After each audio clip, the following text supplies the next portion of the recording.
السلام علیکم ورحمۃ اللہ وبرکاتہ۔ الحمدللہ والصلاۃ والسلام علی رسول اللہ۔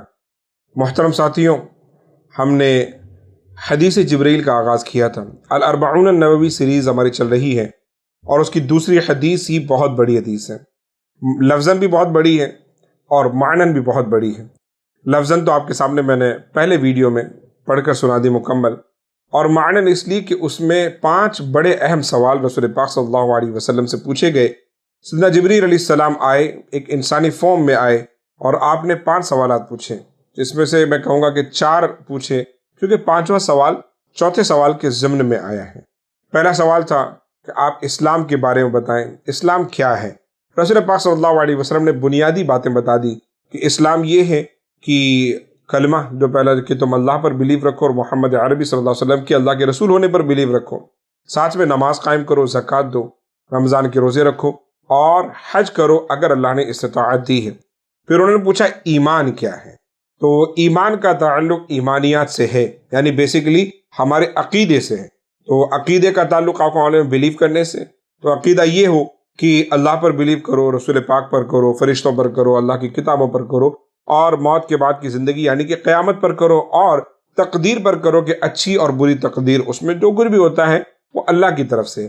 اب اچھی اور بری تقدیر کی نسبت اللہ کی طرف نہیں ہوگی، کیونکہ اللہ کے پاس تو ہمارے لیے سب کچھ اچھا ہی ہے، کیونکہ ہم اپنا فیوچر دیکھ نہیں سکتے، اس لیے جو ہمیں ظاہری طور پر لگ رہا ہے اسے ہم برا کہہ دیتے ہیں، بھائی کہ یہ آپ کے ساتھ برا ہوا، کوئی حادثہ ہوا، کوئی ایکسیڈنٹ ہو گیا، کسی کے انتقال ہو گیا، کوئی فوتگی ہو گئی، تو ہم کہتے ہیں یار بڑا برا ہوا۔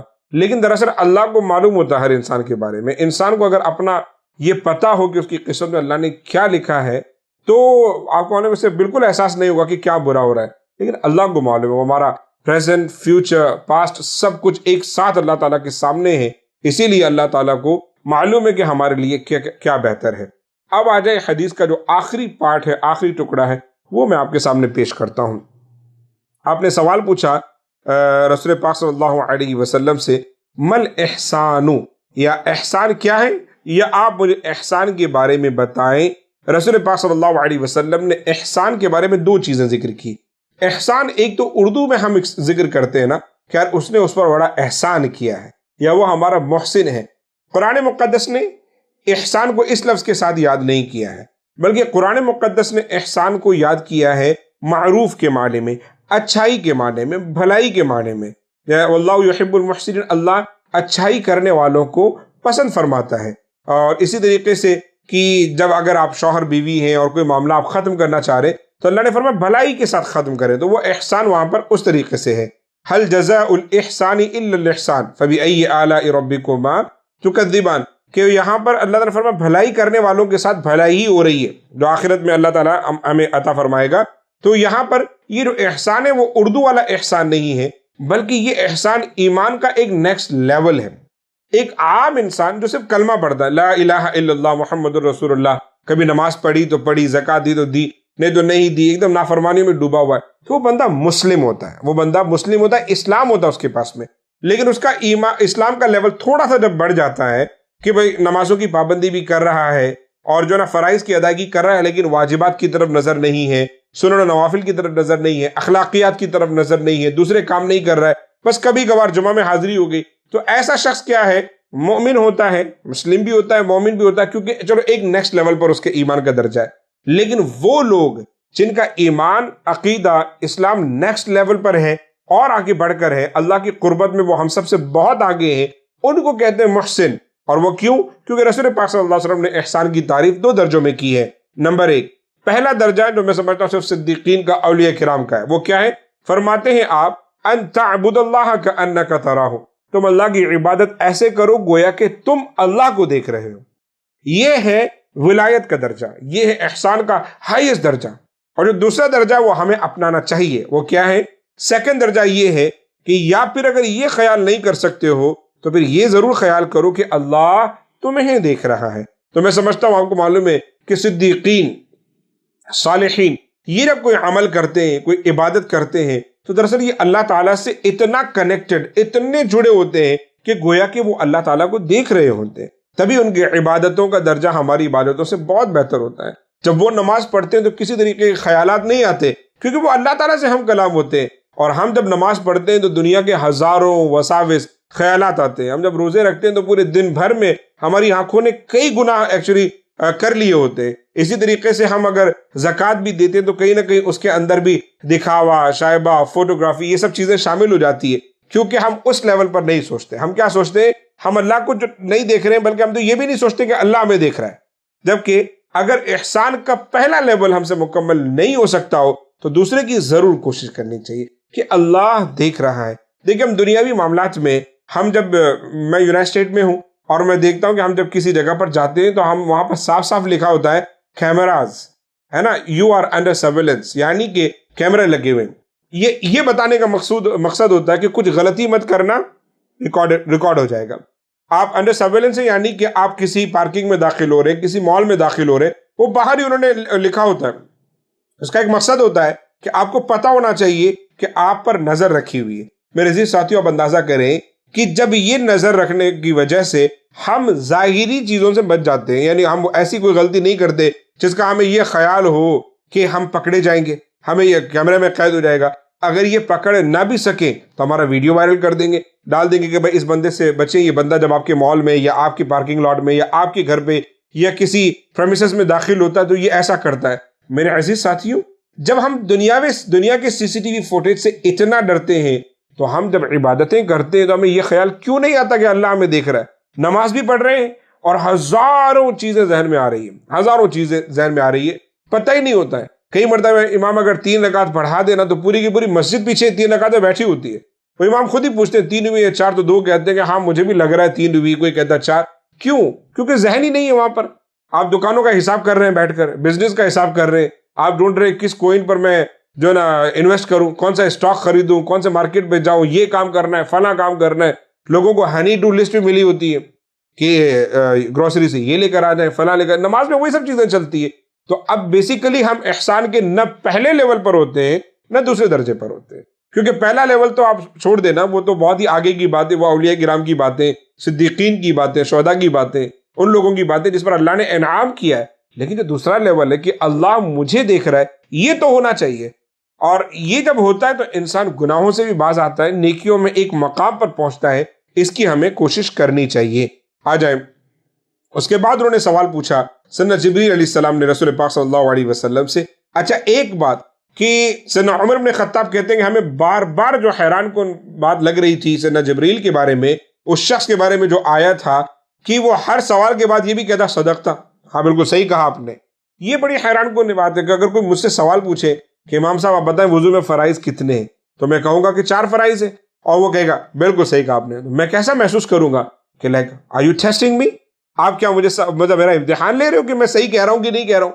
تو یہ بات بڑی حیران کن تھی صحابہ کرام کے بارے میں، صحابہ کرام کو ان کے بارے میں. لیکن خیر ظاہر ہے کہ رسول پاک صلی اللہ علیہ وسلم سے جس طریقے سے وہ بیٹھے تھے، سوالات پوچھ رہے تھے، ایک رعب ایسا حضور پاک کی موجودگی کا تھا کہ وہ کچھ کہہ نہیں پائے، اور جس کی وجہ آپ کو اینڈ میں سمجھ میں آ گئی ہوگی. خیر تو انہوں نے سوال پوچھا، پھر سوال پوچھا فَأَخْبِرْنِي عَنِ السَّاعَةِ، قیامت کے بارے میں بتائیں. میرے جو ساتھیوں بڑا اہم سوال تھا یہ. قیامت دراصل آپ کو معلوم ہے کہ قیامت آنی تو ہے ہی، چاہے آپ یہ اس کے بارے میں جان کر پتا کر لیں گے کب آ رہی ہے، یا آپ جان کر نہ پتا کریں گے کب آ رہی ہے، آپ کو آنی تو ہے. لیکن ایک اس کے بارے میں بات کرنا، گفتگو کرنا، ذکر کرنا، یہ دراصل ہماری ایک اصلاح کا ذریعہ ہے. کہ اگر جب ہم کوئی برائی کرتے ہیں، کوئی بندہ کہے یار موت کو یاد کرو، قیامت بھی آنے والی ہے، اپنی موت کو یاد کرو، یعنی کہ تمہیں ایک دن مرنا ہے، تو آپ دراصل اس برائی سے بچیں گے. حالانکہ آپ یہ کہیں یار موت تو آنی ہے ایک دن، چاہے میں کچھ بھی کرتا رہوں، ایسا نہیں ہے. آپ کے پاس سامنے جب یاد کرایا جاتا ہے نا، ایک ریمائنڈر ہوتا ہے. تو قیامت ایز این ریمائنڈر ہے کہ آپ جب بھی اس کا ذکر کرتے ہیں تو آپ کے رونگٹے کھڑے ہوتے ہیں. قرآن مقدس میں اللہ تعالیٰ نے قیامت کے بارے میں جو ذکر کیا ہے، آپ وہ دن یخافون یوما تتقلب فیہ القلوب والابصار یوم یقوم الروح والملائکۃ صفا لا یتکلمون الا من اذن له الرحمن یوم نطوی السماء کطی السجل للکتب. یعنی کہ اس دن کے بارے میں اللہ نے قرآن میں اتنا فرمایا کان مقدارہ 1000 سنۃ مما تعدون. ایک اور آیت میں کان مقدارہ 50,000 سنۃ مما تعدون، یعنی وہ ایسا دن ہوگا کہ جس کی مقدار 50,000 سال کے برابر ہوگی، اور ایک آیت میں وہ 1000 سال کے برابر ہوگا. تو دراصل یہ جو نا اللہ تعالیٰ کے حوالے سے یہ جو دن کی تعیین ہے وہ ہمارے ذہن کے اعتبار سے ہے. کسی کو وہ چھوٹا دن لگے گا، کسی کو بڑا دن لگے گا. قیامت کے بارے میں اللہ تعالیٰ نے فرمایا یوم یفر المرء من اخیہ، اس دن باپ اپنے بیٹے سے بھاگ رہا ہوگا، بیٹا اپنی ماں اور باپ سے بھاگ رہا ہوگا، بھائی بھائی سے بھاگ رہا ہوگا، شوہر بیوی سے بھاگ رہی ہوگی۔ ایسا خطرناک دن ہے۔ تو جب ہم اس کا ذکر کرتے ہیں تو ہمیں یاد آتا ہے کہ ہم اس دنیا میں اتنے مگن کیوں ہیں؟ قیامت آنے والی ہے، ہمیں اس کی فکر کرنی چاہیے، آخرت آنے والی ہے۔ وَإِنَّ الدَّارَ الْآخِرَةَ لَهِيَ الْحَيَوَانُ، یہ دنیا تو عارضی ہے، اصل زندگی تو وہ آخرت کی زندگی ہے۔ اسی لیے ایز اے ریمائنڈر تو سوال انہوں نے پوچھا قیامت کے بارے میں بھی کچھ بتائیں۔ رسول پاک صلی اللہ علیہ وسلم نے قیامت کے بارے میں کیا جواب دیا؟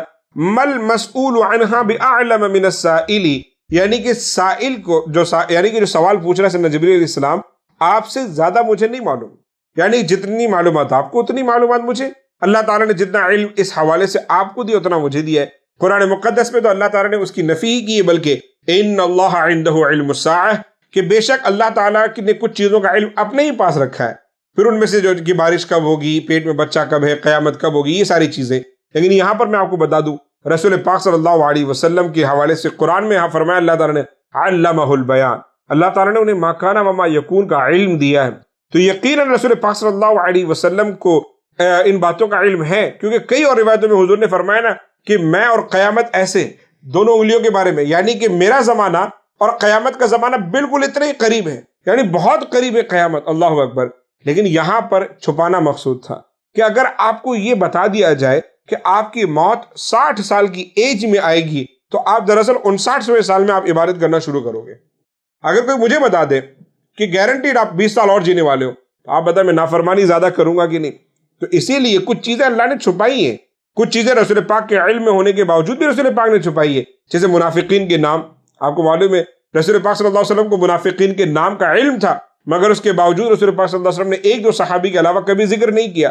حضور پاک نے فرمایا کہ ایک دن حضرت جبریل آئے اور ان کے پاس ایک کالی کتاب تھی جس میں از ابتدا تا انتہا جو کچھ ہونے والا مجھے بتا دیا گیا، لیکن ظاہر ہے وہ ہر چیز حضور ظاہر نہیں کر سکتے تھے، ہے کہ نہیں؟ خیر، تو یہاں پر بھی یہی بات تھی کہ جتنا آپ کو معلوم ہے اتنا مجھے معلوم ہے۔ اب وہ کتنا معلوم ہے اس کی کوئی قید نہیں ہے، اس کی قید نہیں۔ اس سے یہ نہیں معلوم، حضور یہ نہیں کہہ رہے کہ مجھے نہیں معلوم قیامت کب آئے گی، بلکہ حضور نے یہ فرما دیا جتنا آپ کو معلوم اتنا مجھے معلوم، یعنی کہ اس چیز کو چھپا کر رکھنا ہے تاکہ بندے اللہ کی عبادت کرے، اللہ سے قریب ہو، قیامت کا خوف ان کے دلوں میں ہو۔ پھر انہوں نے سوال پوچھا، یہ بڑا اہم ہے، آپ نے سوال پوچھا تو اچھا آپ اس کی کوئی نشانیاں بتا دیں۔ نشانیوں کے حوالے سے آپ نے فرمایا ان تلد الامۃ ربتہا، یعنی کہ بچیاں، عورتیں، لونڈیاں اپنی ماں کو جنے گی، اپنی مالکین کو جنے گی۔ اس حوالے سے ذرا مختلف جو ہے نا یہ ہے آرا کہ اس کا ایکچولی مطلب کیا ہے۔ کچھ کہتے ہیں کہ لڑکی اپنی ماں یا مالکین کو جنے گی، اس کا ایک مطلب یہ ہے کہ بچیاں اتنی آزاد خیال ہو جائیں گی کہ دراصل وہ اپنی ماں سے بھی 4 قدم آگے نکل جائے گی، ان کی تھاٹ سے بھی آگے نکل جائے گی۔ اور مجھے ذاتی طور پر لگتا ہے دس از واٹ اٹ از۔ آپ یونائٹڈ اسٹیٹ میں اگر آپ ہیں تو آپ دیکھ سکتے ہو ہماری مائیں اور بہنوں کے جو حالات جو اتوار ہیں، یقیناً ایسا لگتا ہے کہ وہ سن 2021 میں نہیں بلکہ وہ سن 3021 میں جی رہی ہیں۔ اتنی آگے، اتنی فاسٹ فارورڈ اور اتنی بے حیائی اور اتنی چیزیں عام ہو گئی ہیں کہ والدین والدہ پریشان ہو جاتی ہیں ان کے لیے، اتنا زیادہ تھاٹ ان کی جو نا چل رہا ہے۔ اس کی ایک دوسری وجہ بھی ہو سکتی ہے جو آج کل آپ کو معلوم ہے بچہ پیدا کرنے کی جو پروسیس، کیونکہ دنیا میں بہت سی چیزیں جو انسانیت کی دشمن ہیں، انسانیت کے خلاف ہے، وہ رائج ہو چکی ہیں۔ اور ان میں کیا ہے، ہم اپنے بچپن میں جانتے تھے کہ 2 ہی جنس ہوتی ہیں، ایک ہوتا ہے مرد، ایک ہوتا ہے عورت، اور جن کو ہم زنخہ کہتے ہیں، خنثی کہتے ہیں۔ پر آپ کو معلوم ہونا چاہیے کہ اس وقت دنیا میں اتنے نہیں بلکہ 6 قسم کے جینڈرز ہیں، LGBTQ، یعنی کہ اسٹریٹس تو جو ہوتے ہیں وہ تو ہے ہی کہ مرد عورت سے پیار کرتا ہے، ایک جسمانی تعلق قائم کرتا ہے، اور اس کے علاوہ کون سے ہوتے ہیں؟ گے ہوتے ہیں، جس میں مرد مرد سے پیار کرتے ہیں۔ پھر اس کے علاوہ لیسبینز ہوتی ہیں، یعنی کہ عورت عورت سے پیار کرتی ہے، ان سے شادی کرتی ہے۔ اس کے علاوہ بائی سیکشول ہوتے ہیں، جس میں یہ کہ ایک مرد بیک وقت عورت کے ساتھ بھی پیار کر سکتا ہے اور کیا بولتے ہیں مرد کے ساتھ بھی، وہ فکس نہیں ہوتے، ہر طرف جاتے ہیں۔ یہ بے حیائی کا ایک نیکسٹ لیول کا جو نا بازار گرم ہے، اور بہت افسوس کے ساتھ میں عرض کر رہا ہوں کہ یہ امریکہ میں مسلمانوں میں بھی پائی جا رہی ہے۔ اور اس کی آخری قسم ہے جس کو ہم بولتے ہیں ٹرانسجینڈرز، یعنی کہ اللہ نے مرد پیدا کیا ہوتا ہے اور وہ اپنا آپریشن کر کے عورت بنتے ہیں، سرجری کر کے عورت بنتے ہیں، جس میں ان کا سینہ بھی نکل آتا ہے، اور اپنے پرائیویٹ پارٹس میں بھی وہ چینجز کرتے ہیں۔ اللہ نے عورت پیدا کیا ہوتا ہے اور وہ ہارمونز کی گولیاں لے کر باضابطہ مرد بنتے ہیں، جس میں اپنا وہ سینہ سرجری کروا کر ختم کرتے ہیں اور کمپلیٹلی چینج ہونے کی کوشش کرتے ہیں۔ تو یہ اتنی جینڈرز اس وقت دنیا میں ہمارے سامنے ہیں اس وقت۔ ایسے میں کیا ہوتا ہے، اولاد کی خواہش سب کو ہوتی ہے، تو جو پروسیس اللہ تعالیٰ نے نیچرل طریقے سے دیا ہوتا ہے کہ مرد اور عورت آپس میں ملاقات کریں اور اس سے 9 مہینے کے بعد بچہ پیدا ہوتا ہے تو اس کو نارمل بچہ کہتے ہیں۔ لیکن اب ظاہر ہے کہ یہ جو گیز ہیں، لیسبینز ہیں، ٹرانسجینڈرز ہیں، یہ سارے اب آپ کو بڑے اب یہ بھی کہتے ہیں کہ ہم بھی بچہ پیدا کریں گے۔ تو ظاہر ہے قدرت کے علاوہ تو آپ بچہ پیدا کر نہیں سکتے، تو یہ کیا کرتے ہیں، لوگوں کو ہائر کرتے ہیں، اور ہائر کرنے کے بعد میں سیروگیسی اس میں سے ایک طریقہ ہے کہ مرد جو نا ٹیسٹ ٹیوب بیبیز اس میں سے ایک دوسرا طریقہ ہے کہ مرد اپنا جو نطفہ ہے وہ مشین کے ذریعے سے کسی بھی عورت یا لڑکی جس کو ہائر انہوں نے کیا ہوتا ہے اس کے اندر وہ منتقل کرتے ہیں، وہاں پر بچہ پنپتا ہے، بڑا ہوتا ہے، اور پھر 9 مہینے کے بعد وہ بچہ نکلتا ہے۔ تو بیسیکلی جس کا نطفہ استعمال ہوا ہے وہ مرد ہے، اور جو بچہ پیدا کر رہی ہے وہ ہائرڈ ہے، اسے پے کیا جا رہا ہے، رائٹ؟ اور جو بچہ پیدا ہو رہا ہے وہ اس مرد کا بچہ یا بچی ہے، تو جو پیدا ہونے والا ہے آٹومیٹکلی وہ پیدا کرنے والے سے رتبے میں زیادہ ہے کیونکہ اس کے باپ نے پے کیا ہے۔ اگر آپ میری بات سمجھ رہے ہو تو اسی لیے کہا جا رہا ہے کہ عورت اپنی آقا، اپنی مالکن کو جنے گی، کیونکہ جسے وہ جن رہی ہے وہ دراصل پیسہ لے کر جن رہی ہے۔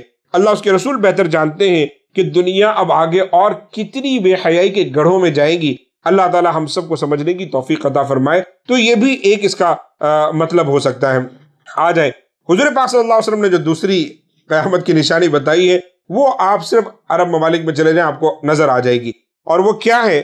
رسول پاک صلی اللہ علیہ وسلم فرماتے ہیں وَأَن تَرَى الْحُفَاةَ الْعُرَاةَ الْعَالَةَ رِعَاءَ الشَّاءِ يَتَطَاوَلُونَ فِي الْبُنْيَانِ، یعنی کہ تم دیکھو گے بکریوں کو چرانے والے جن کو لباس ڈریسنگ کی سینس بھی نہیں ہے، ٹھیک ہے، چرواہے جیسے دکھنے والے لوگ جن کو ڈریسنگ سینس بھی نہیں ہے، اور یہ لوگ بڑی بڑی عمارتیں بنا رہے ہوں گے۔ اور دراصل اس حوالے سے ایک دوسری روایت اس بات کی تائید کرتی ہے کہ حضور نے جب یہ کہا، یہ عرب کے بارے میں کہا ہے۔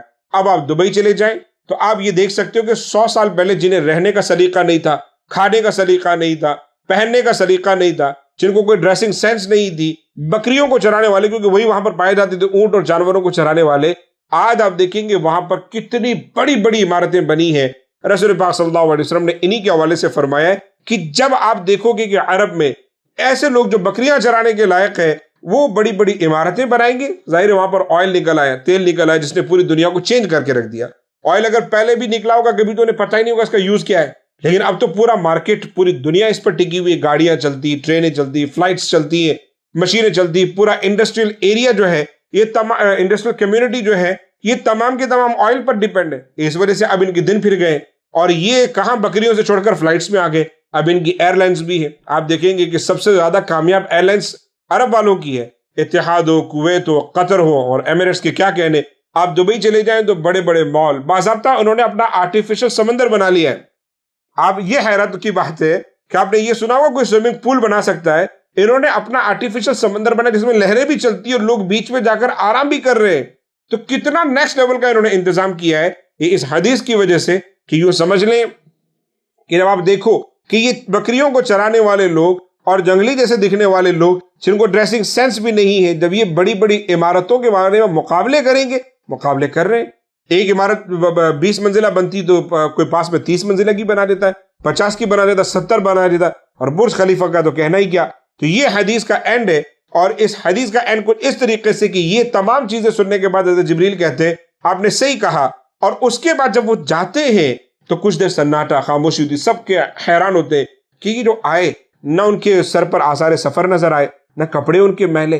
حیرت کی بات ہے جو سوال حضور سے پوچھا ہر ایک کے بارے میں خود ہی کہہ رہے تھے صدقت، آپ نے اچھا کہا، لیکن اینڈ میں رسول پاک نے ان کے تمام سوالوں کی جو خاموشی کے ساتھ جو ان کے ذہنوں میں، آنکھوں میں جو سوال تھے حضور نے پڑھ لیے، اور رسول پاک نے ارشاد فرمایا کہ یہ جو آئے تھے یہ جبریل تھے جو آپ کو آپ کا دین سکھانے آئے تھے، یعلمکم دینکم۔ حالانکہ آپ کو معلوم ہے کہ دین سکھانا یہی تو دراصل انبیاء کرام کے آنے کا مقصد ہے۔ اللہ تعالیٰ نے انبیاء کرام کو بھیجا اسی لیے۔ اب اس کے کئی ذریعے ہیں، کبھی حضور پاک بول کر سکھا رہے ہیں، کبھی رسول پاک صلی اللہ علیہ وسلم کر کے سکھا رہے ہیں، کبھی رسول پاک صلی اللہ علیہ وسلم کے پاس سے جبریل آ رہے ہیں اور وہ سکھا رہے ہیں۔ قرآن آیتوں کا نزول، احادیث کریمہ، یہ سب ایک ہی چیز کے لیے ہے کہ ہم تک دین پہنچے، حکمت پہنچے، علم پہنچے۔ اللہ تعالی ہم سب کو ان باتوں پر عمل کی توفیق عطا فرمائے۔ میرے عزیز ساتھیوں، قیامت واقعی قریب ہے، حضور نے اس بات کی طرف اشارہ کیا ہے، لیکن یہ صرف کہنے سے بات نہیں ہوگی، اس کا خوف ہونا چاہیے، اس کی فکر ہونی چاہیے، اور اپنی زندگی میں تبدیلی لے کر آئے۔ جزاک اللہ خیر، اللہ تعالیٰ ہم سب کو نیک بنائے۔ السلام علیکم ورحمۃ اللہ۔ اور محترم ساتھیوں، آخر میں آپ سے سب سے اہم گزارش ہے کہ جو ویڈیوز ہمارے پہلے اپلوڈ ہو چکے ہیں انہیں دیکھنے کے لیے آپ یہاں پہ کلک کریں، اور جو ویڈیوز ہمارے لیٹسٹ اب آنے والے ہیں ان کے لیے آپ SDI چینل کو سبسکرائب کریں، بیل آئیکن کو دبائیں، لائک کریں، شیئر کریں، اور سب سے اہم بات کامنٹس کریں، سبحان اللہ ماشاء اللہ کے ذریعے ہمارا حوصلہ بڑھائیں، اور آپ کی کسی بھی طریقے کے سوالات ہوں وہ بھی کامنٹ سیکشن میں ڈالیں، ہم انشاءاللہ انہیں ایڈریس کریں گے۔ جزاک اللہ خیر، السلام علیکم ورحمۃ اللہ وبرکاتہ۔